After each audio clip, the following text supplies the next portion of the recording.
love and fear in the lab. So we'll talk about the importance of the subjective and emotional aspects of doing science. And this discussion won't have PowerPoint. I'll use instead the guitar. It's a different way of transmitting information.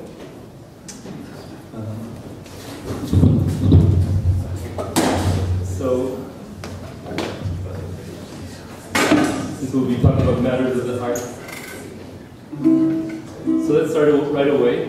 I'll play a few songs. Very good. The first one is about being scooped. It's called Scooped Again. And it's a blues song. And I'd like to ask you to be backup singers. Right? Your lyrics are scooped, scooped. And your part was in this. I've been scooped again. And you go scoop, scoop. Let's practice it. I've been scooped again.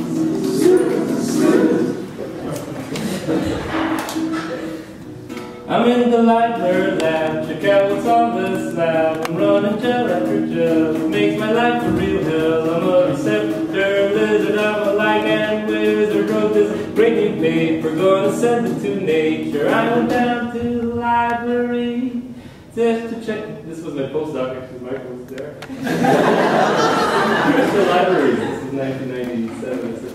Just to check out the journals of February. I've been scooped again. I've been scooped again. I've been scooped again. I've been scooped again.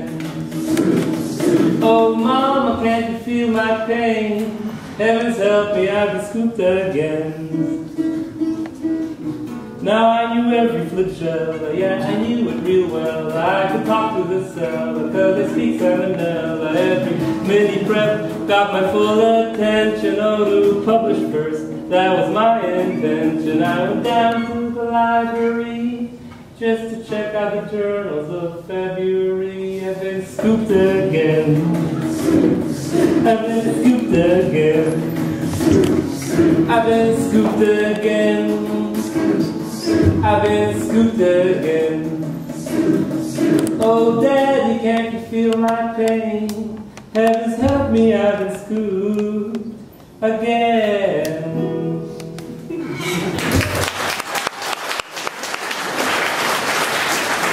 Thank you for that singing and being brave enough to sing in public. So, how many of you know somebody who's been scooped? This is one of the central fears in science. In fact, it affects our behavior a lot. And it makes us maybe not talk to people at conferences, which is a bummer because we came to science to talk about it. What problems we choose, it's very unpleasant feeling, so all these emotional things. What do we do with them? So this talk is not about being scooped, but something more general. And I'm going to write the premise of this right away on the whiteboard.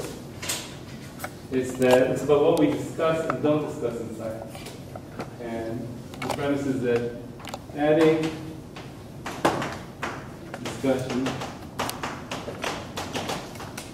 of the subjective and emotional aspects doing science will improve our well-being and our bottom line. That's the premise. It's not my premise, it's my favorite premise though. And you see, when I started my lab at Weizmann 13 years ago, I came from a postdoc, like a speeding train. I was really ambitious. I wanted to succeed, desperate. My parents wanted me to succeed. My colleagues wanted me to succeed. And I walked into my whitewashed lab, new lab, and it felt like the walls were falling on me. The ceiling was crashing on me. I was panicked because I realized I don't know what to do. I studied thousands of hours of physics, biology, chemistry. Not chemistry, physics and biology. Not 1 hour about how to do science, to say how to interview students, how to mentor students, how to break a difficult problem into small pieces, how to choose scientific problems, how to give a talk, how to write a grant, how to deal with conflict, what to do with people who are depressed, how to regenerate, revive myself, how to balance life and work-life balance, how to manage time, how to say no.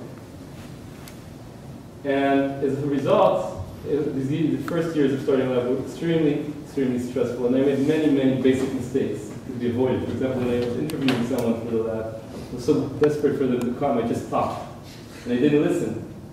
And I hired some people that didn't fit, and after they started fighting, when I was still fighting, I had to fire 2 people. I was lying at night thinking, what kind of person am I to fire? All the white hair started back then. And many, many, many other mistakes. So it's not like this information is not available. Doesn't exist. There's huge bodies of knowledge about how to communicate, mentor, etc. In other areas, for example, social work, theater, hobbies, improvisation theater, where you have to prepare people to make an unscripted scene on stage. It's terrifying. You have to prepare. It's all about the process of preparing people to be creative together. There's a lot of concepts about how to do that. Management, education, except psychology, about motivation, except that knowledge doesn't reach us. We don't teach it. Or how to be a graduate student. What is it? What do you do? What's the process? Postdoc, etc. Just to give another metaphor, when we bring a microscope into the lab, we read the manual and make sure we give it the best filter table, filter sets, everything to work optimally. When we bring a new person into a lab or join a lab, what do we know about conditions needed to make that person, a human being, reach their full potential? As a scientist, in a group of other scientists, etc., in society, etc., we don't know because we don't devote 1% of the education or time and conferences, etc., to this topic. And I envisage in the future things like this, which is a professional setting, we're talking about emotional and subjective aspects of doing science, and courses, lectures, etc. Now, why aren't these things taught? It's not a chance. Sociologists looking at science think it has to do with values. Science has a culture that has certain values, and one of the, or you can call it cultural myths, and one of them has to do with the fact that the knowledge point, it's not a myth, it's true that the knowledge we seek in science is objective and rational. Right? That's the beautiful thing with science. Argue about it, do experiments. The myth is that the process of doing science, the human beings doing science, is also purely objective and rational.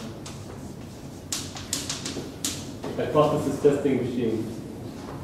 But anyone doing science knows, when you make a dichotomy like that, the other side, the subjective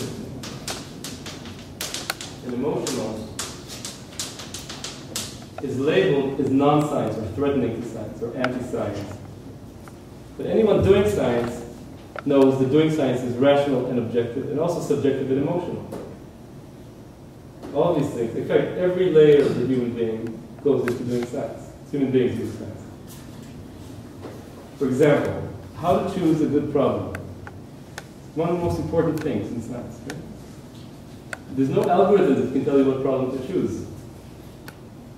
How to choose a problem.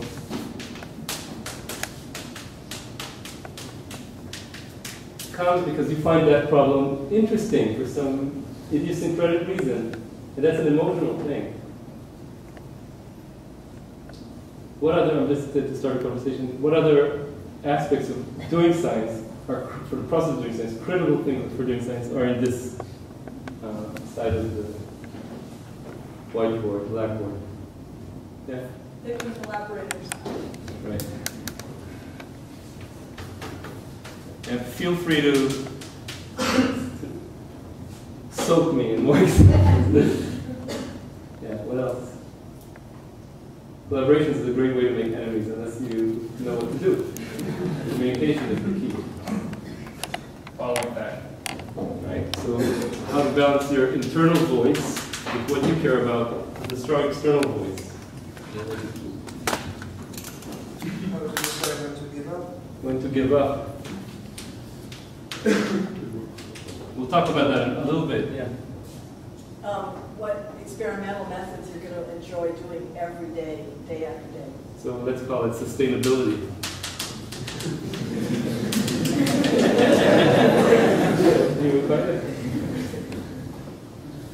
And more, as I said, how to mentor. We get the most talented people. How to mentor. How to write. How to give a talk. How many of you took a course on how to give a talk? Your career depends on giving a good talk. It's not I improved so much in giving a talk, teaching it. And so I know you can learn these things, and if you're interested, greatly improve. Not magic or fluffy, but just concept that help you organize your thinking around it. Very smart people in science.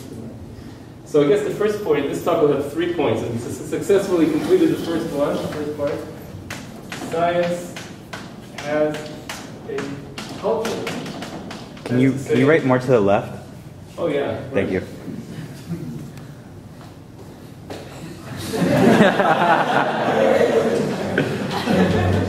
So, thanks for saying that. Science has a culture. Some things are talked about in public settings, some things are silent. If you're silent about some things, that's when problems occur.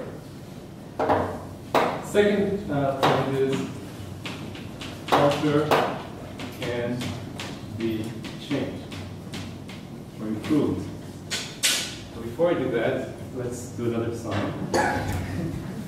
When I was a postdoc, I switched from physics to biology. There was another postdoc in the lab nearby called Mike Surratt, who played a very important emotional role for me. He was the one that answered for everything, like why is there sodium in the buffer? Or when I wanted to quit science, he was the one who kind of helped me stay. And of course, in the end, you left with the science. You meet people, they leave. So this song is for him. And when I sing it, I wonder if you have someone like that for you right now. Has a similar. So this music is by Leonard Cohen. Mike takes you down to a place by the centrifuges. It's your first day in the lab, and you don't know what a centrifuge is. He hands you precious flasks, said you drop them. Shadow. And you look at him quite meekly, but he says it doesn't matter. They were only the controls. He gives you of his buffers, and he gives you of his strain, and you wish you had his genome, or at least you had his brain. I came to him one morning, an idea I had been forming. My transformants weren't transforming, and my swarmers were not swarming. I said, Mike, I'm a failure. I'm going to work at Lord and Taylor. I think I'm quitting science, but he says, now don't be hasty. You see, science, like the cafeteria, is sometimes nasty, sometimes tasty. Soothes you so discreetly, and you trust in him completely, and your mind, it has been freed, and you know that somewhere something will succeed. Now Mike is packing his papers in a folder. There's a knapsack on his shoulder, his pipette is in its holder, and as he leaves the floor, the shakers all stop shaking. Columns all run dry, and the autoclave stops baking. It'll never be the same. And you know that you must keep him, or at least that you must clone him. And you know that you will miss him, and you know that you will phone him all the time. Mike takes you down.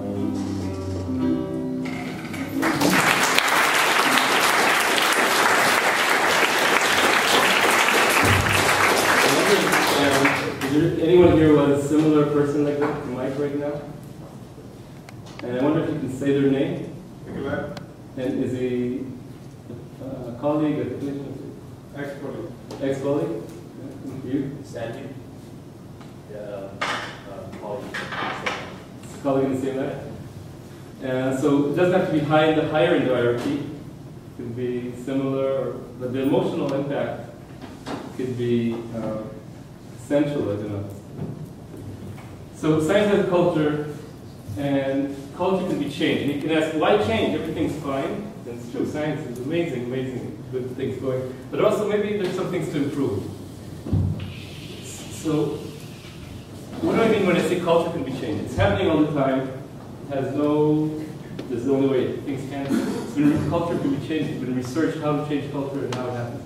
And the principle is what people speak about and what people don't speak about.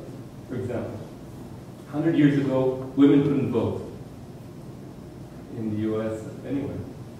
And how did people speak? You read in the newspaper, women, they're good for the kitchen, so it would be dangerous to let them vote about wars and things like that. And everybody seemed to agree, except for some people that didn't. And over a few generations of struggle, won the vote for women. So people didn't change, right? Then there's still people with chauvinistic opinions. But what did change is what people speak about, what's allowed to talk about. So people with chauvinistic opinions would never say they take back the vote from women. That's not a viable option anymore, unthinkable. So you see, people don't change, but people's behavior can change. Depends on culture. And culture can be changed by talking about language, opening areas for discussion. Dara talked about words. And science is amazing at education, that's what we do. So I'd like to give you an example about a word or a piece of language that's been transformative for my lab. This is an example of how having some language can open up possibilities. And this has to do with the mental schema that we have when we go in to do research. For instance, a student joining a lab or a mentor giving a project to a student. How do we think research will be like? Since we're human beings, every action we do, our brain plans out the trajectory ahead of time. Even simple motions. If I want to reach this guitar, before I move my hand, the brain already has the exact trajectory. And if something goes wrong, that's the way I detect obstacles. And it incites in me stress. It's called cognitive dissonance. When reality is different from your schema, you get extra stress. Cognitive dissonance. We're human beings. That's the way we are. So it's very important to have realistic schemas. So what's the schema we have right now in science? What is it like to do research? Of course, we don't teach it or talk about it. So you're liable to pick up something from papers or textbooks. And the schema of doing research looks like this. A is the question, B is the answer, and this is research. Straight down. That's the way papers are written. That's the way we think Newton and Einstein did science. The problem with the schema is what happens when experiments don't work or when a student gets depressed. It's perceived as a deviation from the way things should be. And this creates extra stress. Of course, if you believe the schema, you're also liable to treat your student as a means to, because it's so mechanical. Any problem is not the way it's supposed to be.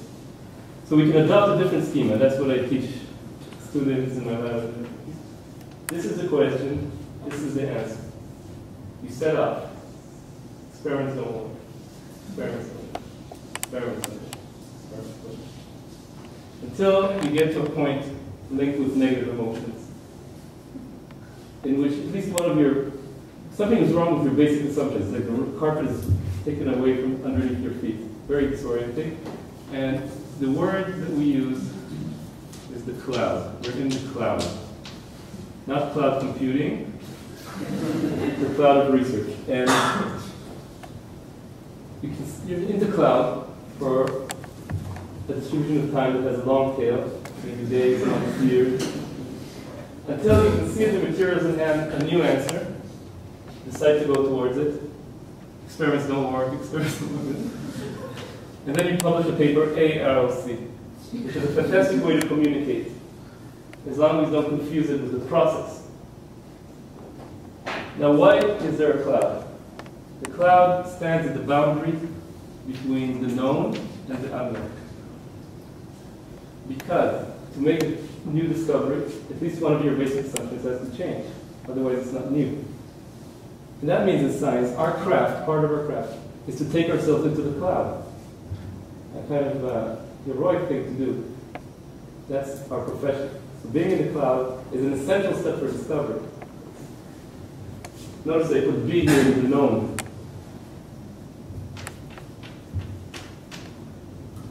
Now, when I was a graduate student at Weizmann Institute, I was doing physics. I had this old desk from the 50s, and there were 3 other graduate students sitting there. He told me it was going to leave, so bye for now. And by the way, feel free to leave it. And I was working on my project on turbulence, and I got stuck, and I couldn't make sense of it. And after a few months, I thought that I'm not worthy of stepping into the gates of the Weizmann Institute. Because I'm not like Einstein and Newton, who never had a problem, never got stuck.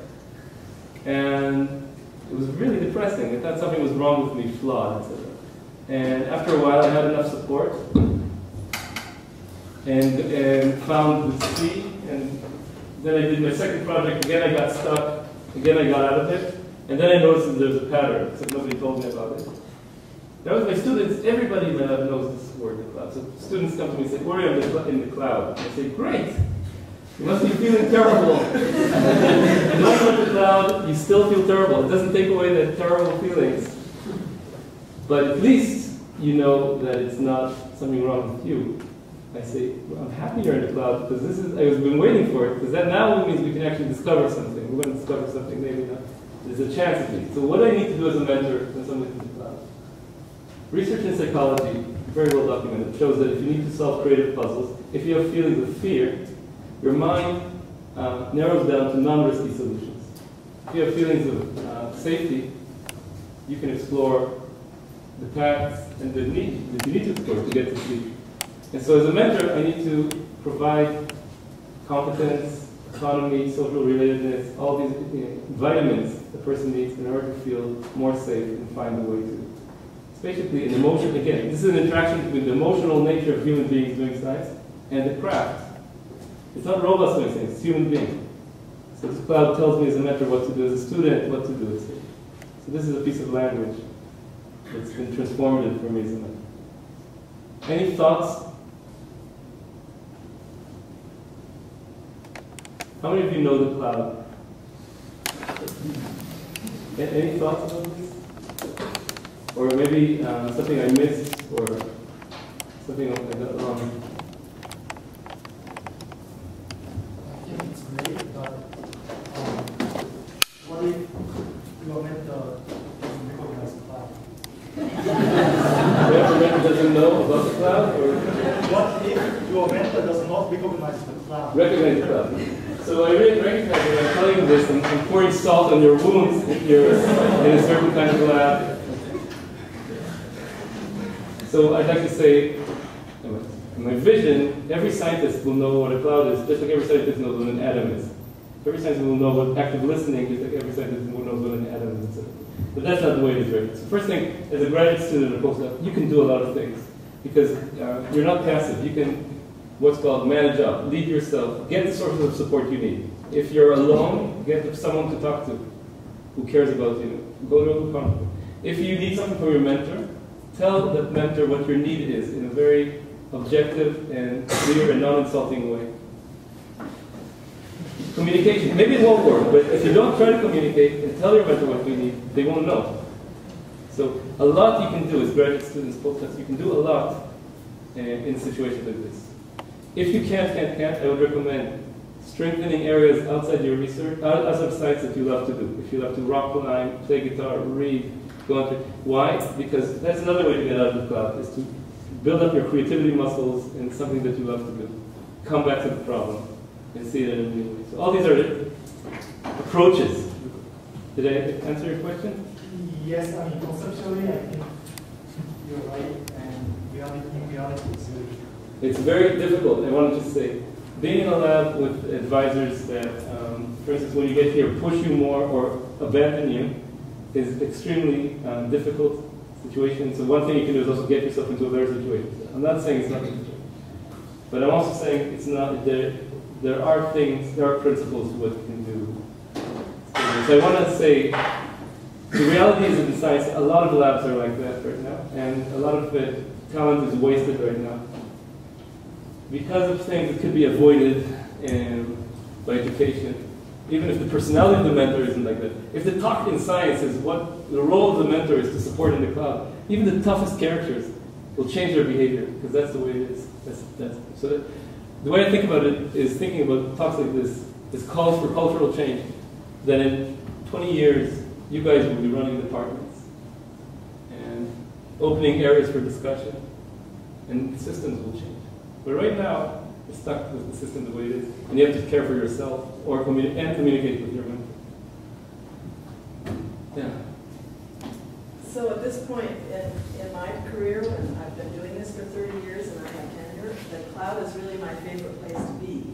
However, when one is a student, that there's a lot of pressure now to finish within a certain time. So I think it's important to talk about that. So if the cloud is too dense, then you need to, unfortunately, step back. You may need to step back and find a less risky problem, just in order to get your damn degree. Thank you.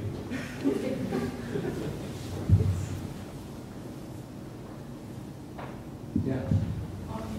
I kind of feel like one of the instincts when you're in the cloud and being really well in lab is just to spend more and more time trying to do more experiments, trying to push. I'm just going to repeat so everybody hears. If they heard correctly, one of the correlates of being in the cloud is pushing more and doing more experiments. Right. So how do you know when to, like you were saying, like your creativity muscles? How do you know when it's too much and you need to step back versus you just have to keep trying? Yeah. So don't get me wrong, I'm not advocating not trying hard. Not spending a lot of time trying. No, I'm not advocating that. No. But here is a place where your PhD, when you sign up for a PhD, do they tell you what's the purpose of a PhD? They didn't. That's okay, because nobody does in academia. So you get the feeling the purpose of PhD is to become a faculty member. If you don't become a faculty member, you're a failure. If you go to industry, you're a small failure. If you go outside, you're a failure. The purpose of a PhD, in my opinion, is training into going to the cloud. Training how you can stay in an uncertain situation and go through it. So you have to learn yourself. For you, experiment with yourself. You do the experiment, you do the thing. At what point is it okay for you to go to do something else? In your PhD, you're going to learn how you handle this kind of situations, which are not only in science, they're in life. Clouds are going to occur to you all over the place. If you leave science and go to be, whatever it is, a film director, an environmental lawyer, whatever it is, you'll have the ability to go through the cloud. Very few people have that because training for that is rare. That's what science trains for. I think it's a universally needed skill, and that's the scope of PhD training in my education, in my view.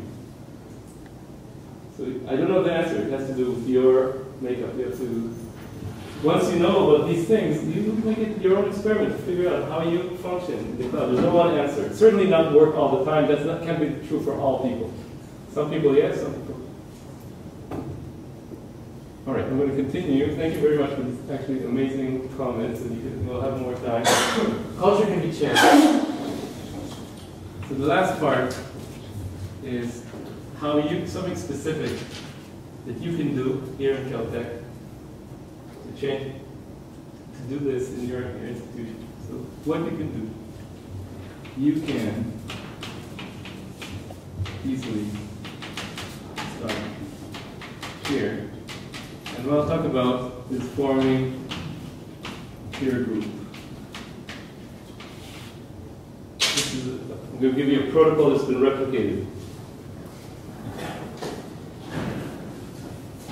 10 times. So we need adding discussion, right? We need space for discussion. It don't exist right now.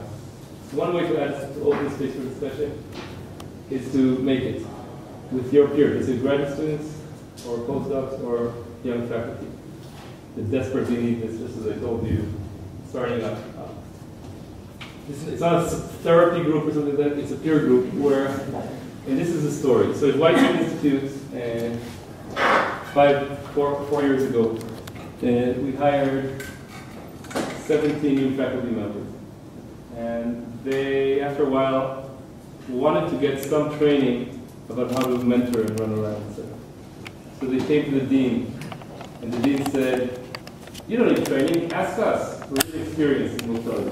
No, we still want training. And they said, "Okay, there's a management consultant at Weizmann." And that consultant did a workshop which was a complete disaster. They said, "This is the organizational chart advice, and this is the president, this is the vice president." And we do an experiment. Who do you have to ask, the president or the vice president? So they had it wasn't geared to scientists. So they kept on trying, and they found that there's in Embel, in Germany, there's this group, there's this company that does workshops with graduate students called How to Lead When You're Not in Charge. The workshops with postdocs called How to Lead When You're Not in Charge. And the workshops in UPI is called Leadership and Management Training. And they invited the workshop to Weizmann. So they all went for 2 days to some place in nature. And they were very skeptical. They say, what can talking about communication and stuff that help my research? I'm so desperate to get things done. But after 2 days of talking about, not talking, it's like practicing things like listening, the cloud, all those things like that, they were convinced this is the most interesting time they've had, or useful time since they started, maybe in their whole scientific career, and decided to form a group, to meet a week later to talk, what have I used this week? And instead of 17 stories, they got time only for one story. It's so interesting. And they've been meeting since, every 2 weeks. And in these meetings, they can do different things. For instance, one person might talk about a book about time management, or giving a talk, or writing grants, etc. Another times, one person presents a burning problem or issue, a conversation they need to have, and the others help you practice or share similar stories. I mean, they don't give advice. There's 12 roadblocks to effective communications: giving advice, preaching, you should, being witty, joking all the time. So you're mindful not to do those. But, and it's been so successful, and they're so empowered, that other scientists started to emulate this. So Harvard Medical School did the same thing. They invited the same workshop, and this workshop, and the peer group is running for 3 years already. And now Harvard Medical School decided to make this workshop standard offering for all new faculty members. You don't force people, but once you start something up, it becomes taken for granted as part of the culture of that institution. Also, Weizmann has a PhD group, peer group, that's been running a couple of years. Again, extremely growing, and there's more groups forming. Yale has 2 groups like this, and Barcelona has groups, in fact, many places in the world. And again, that's just one thing that you can do, but it's something I think very effective and very enjoyable.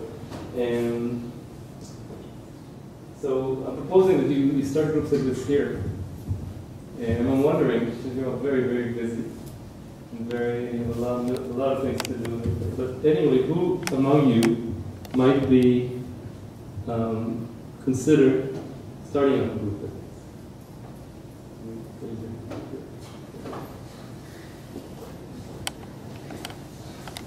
One person. All right. And maybe after the talk, if I can take your email and send you some information. And the rest of you, maybe there's other ideas about how to address this issue that you might think about, maybe in the future. So we are going to finish. Any thoughts before we last song?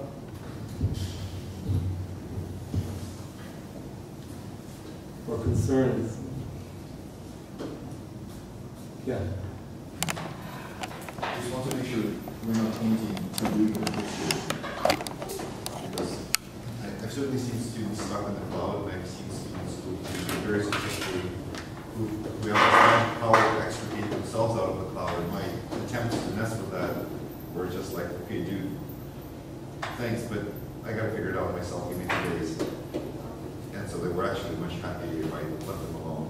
So, I mean, I agree, it's really unusual that some people seem to be very successful by themselves, or at least without advisors input, and some people do need help. So how do you decide which one is which? So your question is maybe from the mentor's point of view, how do you know what to do with a given student, in a given situation? And again, just like with the student and mentor, this is a constant conversation based on communication about what to do with that student. You can ask the student, am I asking you to meet too often, taking away your autonomy? Or maybe I'm neglecting you, maybe you want to meet more often. What to do? You're stuck in the cloud. Tell me, should I, you feel confident in doing this experiment, or we can get you a workshop on how to run this column, or maybe, talk with them. And it's different for each student with a different time in their career. But I think what you said, leave them alone so they can solve the problem, means that you already understand or appreciate this approach of what to do, like leave them alone or not. Sometimes it's right to, between the micromanagement and neglect, there is some optimism. And we have to find it for each student. And that's, again, an ongoing thing with these peer groups you can discuss. Yeah. Maybe it's important, too, to say that there's really nothing more exhilarating than finding your way out of the cloud. Oh, yeah. It's the best thing. This is so, I appreciate that. This moment here. It can be an emotional high, just as getting in the cloud can be a low. So that's actually the unscheduled rewards that get us addicted to this highs.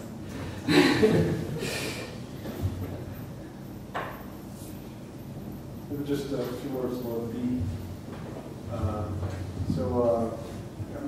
I'm just going to say probably the same thing what you said, but just looking from the other side a little bit. So it's so comfortable to be pretty sighted, It's so comfortable to have exact plan, and there's always constant pressure on you. I'm just going to repeat. You say it's so comfortable to have an exact plan. To be pretty excited about B. To be pretty excited about B. Yeah, because it's our psychology. Yeah. Because for example, there's constant pressure on grad students, right, to do something very important. There's constant pressure on grad students to do something important. Anybody in science, you gotta do something important. You gotta do something. That's the message that you hear. Before you die. Before you die. You want people to remember you for a couple of years after you die. You gotta do something important, and because of that, you want to have a plan. 1, 2, 3, 4, 5, and that plan should have something very detailed. And that's why you fall in this trap to be pretty excited. And this is going back to talking about culture. It's kind of a cultural thing. It's like a habit for everybody to have a plan and be excited about B. But actually, when we can develop new culture where we live without fear and live without plan, live without. Okay, I'm gonna summarize because I think I understood the question is, can we reach a state where we live without a plan and can feel safe? Yeah. Not hold on to it. So this is a great one. There'll always be the motivation to succeed and to get credit and to be famous and to discover new things. That'll never go away. That's the driving force, etc. The question is how to do that. That's a process question. So when we learn the process, for example, pottery classes have a term, the failure stage. So before you can make good pottery, you reach the failure stage. You put it in the oven, and they know it. So okay, great, you reached the failure stage, and that's no big deal. Okay, so it doesn't. So the question is about the process. Knowing that the process, your process will include repeated failures, the cloud, etc. You can be more confident of what you're doing as a scientist because you know the process. I think the hanging on has to do with the schema. Grants are written a lot of times, unfortunately, like this. So scientists cheat. They write about the papers they're about to publish. Then they do the research and they find a C. So because we have to fit into the system. I'm envisioning in the future, after you guys talk about it for 20 years, and granting systems will change, reflect our values better. Promotion systems will, graduate programs will, and science will become a better place to live. But right now, still a lot of things you can do for yourself, for your peers. Yeah. If you want to say exactly what you just said about grant systems. So how do you think it can be changed, right? In what direction? Because it's really like enforcing this straightforward direction, right, from A to B. And I mean, they teach the student to write the grants exactly this way. So, a lot of things in science right now, it's very useful to know how to write A, arrow B for communication. But a lot of things in science right now, scientists complain about, and scientists also do to themselves. I'll give you one example. Dear authors, we have now heard from 3 referees whose comments are attached below. As you will see, they have raised concerns about your interpretation of the facts and choice of all systems, your references, your mathematical model, and the style of your prose. Oh yeah. Now referee number 1 says that the topic is interesting, the results are incorrect. Referee number 2 says the results are correct, but the topic isn't interesting. Referee number 3 suggests 14 additional experiments, although tangential to your main point would be nice if we have. Oh yeah. As a result, we regret that we cannot offer publication at this time. Please know that we value your work and would like to see more of it in the future. At the same time, we remain committed to the high standards of the archival journal of upper nasal cavity research.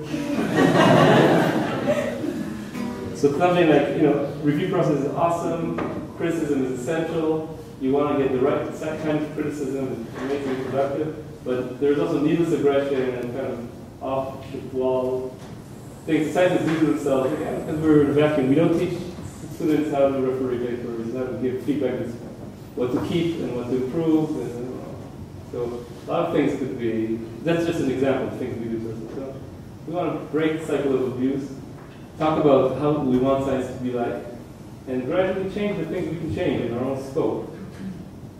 And so you have specific ideas for a grant system, like how it can be changed?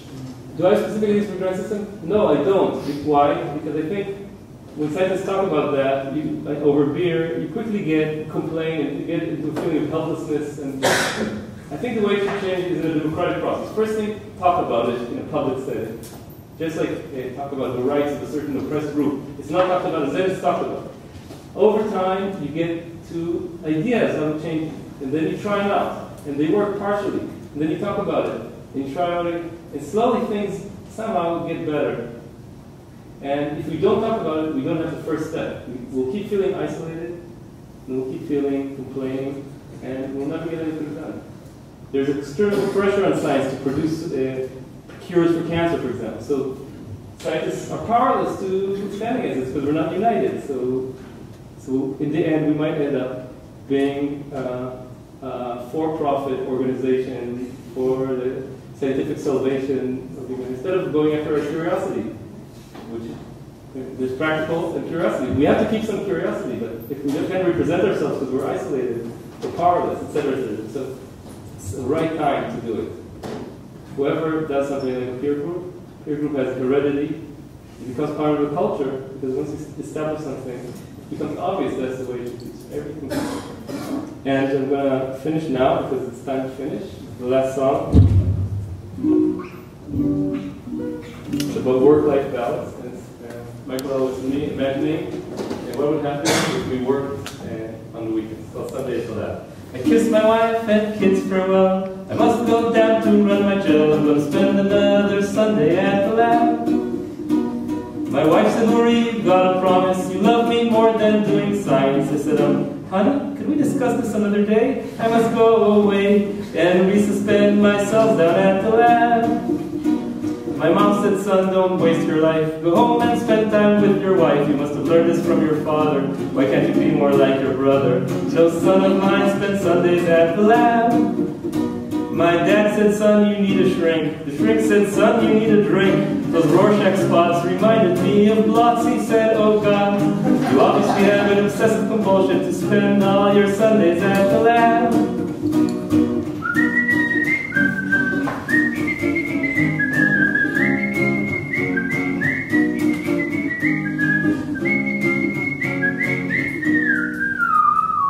My wife, she left me. My mom disowned me. The shrink pretends he doesn't be myself without some buffer on the shelf. So if you need me, you can phone me and laugh. I'm gonna spend another Sunday. I'm gonna spend another Sunday. I'm gonna spend another Sunday at the lab.